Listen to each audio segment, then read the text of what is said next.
Ready? Okay, one. So what our pledges are asking exactly, well, we're asking people to watch how much water they're using and save at least a gallon each week. We project that we will save 1,000 gallons over the course of our project, and the same hopefully show people just how much water they're using per week. This is important for a small desert community like ours, where water is scarce enough without the worsening effects of climate change.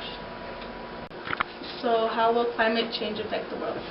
Well, that's a very broad question. It will affect the world differently in different areas, so I think it's best if we focus on Las Cruces. First, we should expect less and less water with more flooding. This seems contradictory, but it's not. As time goes by, our monsoon season will shorten, raining heavier each year. The time we are not getting rain, the sand will be drying, not allowing water to seep in, making floods much more likely. Less rain per year will cause farmers to be driven out of business due to the instability of the river's flow, drastically affecting the economics of Las Cruces, making our proud state and the people we love impoverished.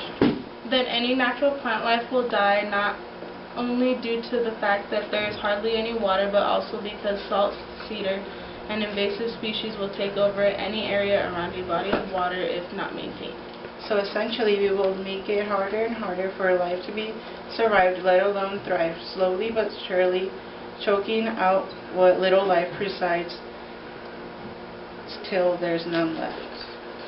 We as a class would like to acknowledge Ms. Anderson's assistance for having the ability to this grant for our water conservation project. We would also like to acknowledge the Sombro Institute for allowing us to receive this grant and allowing the capability to do this project. Climate change, as it is quite popular. In fact, it's widely spoken about, but not many people know exactly what they're saying. Some are ignorant of what exactly they are talking about. The world around us is slowly yet surely dying.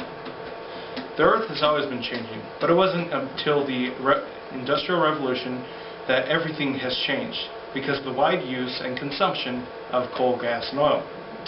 Because of the release of carbon dioxide and other greenhouse gases, our world is slowly heating up, and it's not going to stop unless we as a whole change. The environment, as provided by many scientists' studies, in fact, is rising in temperature because of our production of greenhouse gases. The only reason this has happened in the first place is because of us humans.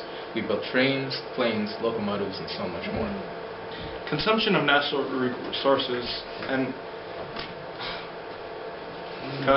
the consumption of natural resources and the release of a lot of greenhouse gases into the atmosphere has changed the world around us into a dangerous environment for us all. It is important that we take action so we can meet the challenges of the new world that we have created.